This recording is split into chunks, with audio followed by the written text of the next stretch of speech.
السلام علیکم استاد۔ یہ ہر وقت ایک فکر انسان کو لاحق ہوتی ہے کہ دنیا میں بڑی کامیابیاں نصیب ہو رہی ہیں، نوکری ہے، جائیداد ہے، مال و دولت ہے، لیکن آخرت میں اگر کامیاب نہ ہوا تو یہ تو دراصل میں تو ان کو نعمتیں سمجھ کر انجوائے کر رہا تھا، جیسے قرآن نے کہا یہ اہل ایمان ہی کے لیے ہیں، لیکن یہ تو ساری چھن جائیں گی، ان کی حقیقت ہی ختم ہو جائے گی۔ تو اس احساس کے ساتھ جب انسان دیکھتا ہے تو اب میں نے دیکھا ہے کہ یہ آج کل بھی ایران عراق جنگ اور ہر جگہ اسی طرح کی قصے اپنی برتری کے تفوق کے، تو خاموش رہنا ہی بہتر تصور ہوتا ہے، لیکن خاموشی بڑھتی جا رہی ہے۔ اب تو لوگ پوچھتے ہیں کہ بہت زیادہ خاموش رہتے ہو، تو اس میں کوئی غلط بات تو نہیں ہے کہ آپ اکثر یہ بھی ذہن میں آ جاتا ہے کہ کہیں ہم غیر متوازن رویہ تو نہیں اختیار کر رہے؟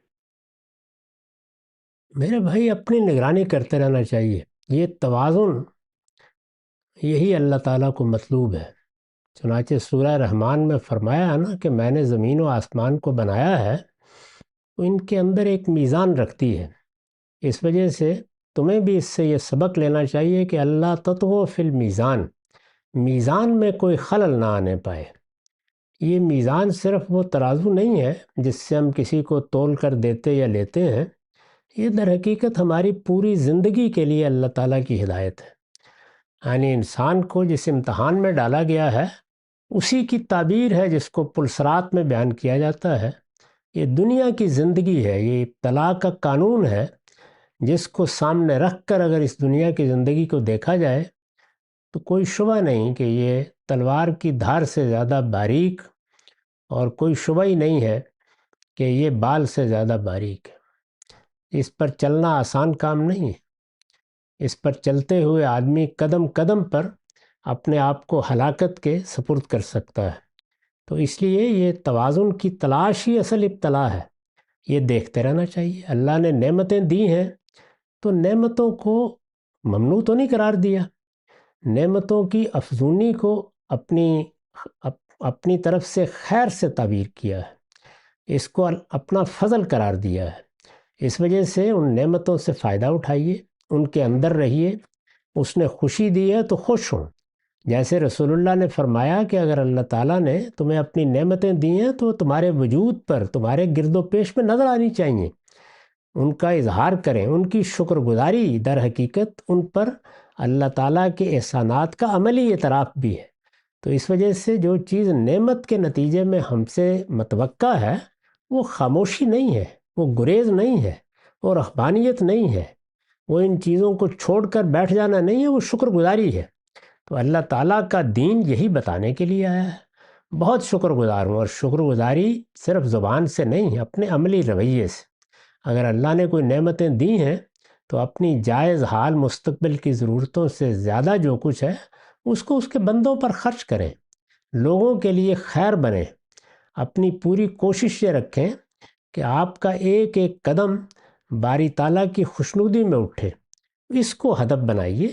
اور بلکہ اس کے نتیجے میں اگر اللہ تعالیٰ توفیق دے تو بہت سے خود اللہ کے کام ہیں، ان میں سرگرمی کے ساتھ لوگوں کے قریب ہوں، ان کو اچھی باتیں بتائیں، امر بالمعروف اور نہی عن المنکر کو اپنی زندگی کا شعار بنا کر زندگی بسر کریں، تو امید ہے انشاءاللہ العزیز ایک متوازن زندگی پیدا ہوگی۔ وہ متوازن زندگی شکر گزاری کی زندگی، بندوں کے لیے بھی شکر گزاری اور قوموں کے لیے بھی شکر گزاری۔ ابھی میں نے قوموں کے بارے میں عرض کیا ہے کہ اللہ تعالیٰ نے اتنی غیر معمولی تہدید فرمائی ہے، اور یہ اپنی منتخب قوموں کا ذکر ہے۔ بنی اسرائیل زیر بحث ہے، لئن شکرتم لازیدنکم، میں نے نعمتیں دی ہیں اور دی ہیں تو ان کا شکر ادا کرو۔ اس میں بہت بہترین مثالیں پیش کی ہیں قرآن مجید نے۔ بعض صورتوں میں سیدنا داؤد کی، سیدنا سلیمان کی غیر معمولی بادشاہی، وہ بادشاہی جو کبھی کسی کو میسر نہیں آ سکی، اور یہ فرمایا کہ وہ ہر وقت میرے شکر گزار تھے، تسبیح و تحمید کرتے تھے، وہ میرے سامنے عاجز بندوں کی طرح حاضر رہتے تھے۔ ان کو جب ان کی کسی غلطی یا کوتاہی کی طرف توجہ دلائی جاتی تھی تو سجدہ ریز ہو جاتے تھے۔ تو اس زندگی کو اپنے لیے مثالی زندگی بنائیے۔ یعنی اگر آپ کو اللہ تعالیٰ نے نعمتیں عطا فرمائی ہیں تو سلیمان و داؤد کو اپنے سامنے رکھیے، یوسف علیہ السلام کو اپنے سامنے رکھیے، اور اگر کوئی تنگ دستی کی صورت پیش آئی ہے تو رسالت مآب کے ان حالات کو سامنے رکھیے جب ہجرت کرنے کے بعد آپ نے اپنے صحابہ کی ذمہ داریاں اٹھائی ہیں۔ وہ 6-7 سال کا عرصہ ہے، اس میں کیا زندگی تھی، کیا احوال پیش آ گئے تھے، ان کو سامنے رکھیے۔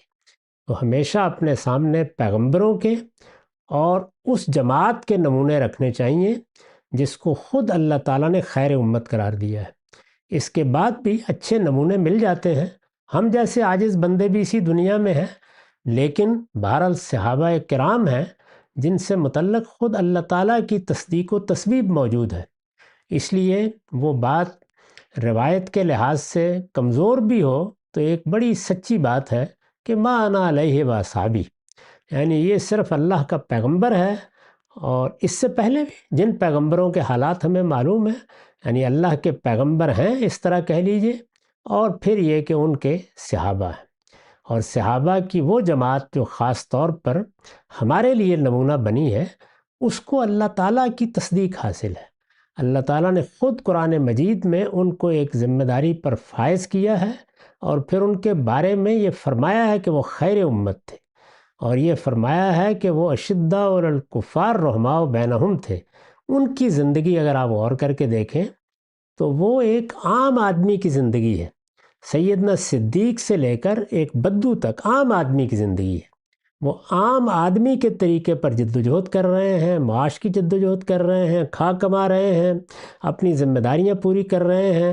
اگر ان کو وظائف ملے ہیں بہت بڑی تعداد میں تو اللہ کا شکر ادا کر رہے ہیں، لینے کے لیے خود جا رہے ہیں، مطالبہ بھی کر رہے ہیں۔ صحابہ کرام کی جماعت کے واقعات سامنے رکھیے، لیکن بہرحال ان کا رخ آخرت کی طرف ہے، وہ اپنے رب کی خوشنودی کے سچے طالب ہیں، غلطی پر فوراً متنبہ ہوتے ہیں، حدود سے کبھی تجاوز نہیں کرتے، اور اگر کبھی ہو جاتا ہے تو فوراً اپنے پروردگار کی بارگاہ میں ندامت کے ساتھ حاضر ہو جاتے ہیں۔ اس کو سامنے رکھنا چاہیے۔ صحابہ سے متعلق جو چیزیں مستند طور پر بیان ہوئی ہیں ان کو پڑھتے رہیے، ان سے متجاوز ہو کر کچھ دوسرے لوگوں کو اپنا مثالی نمونہ بنا لینا یہ غارت گر ایمان ہو جاتا ہے۔ اس لیے بس یہی چیز ہے جس کو ہمیشہ سامنے رکھنا چاہیے۔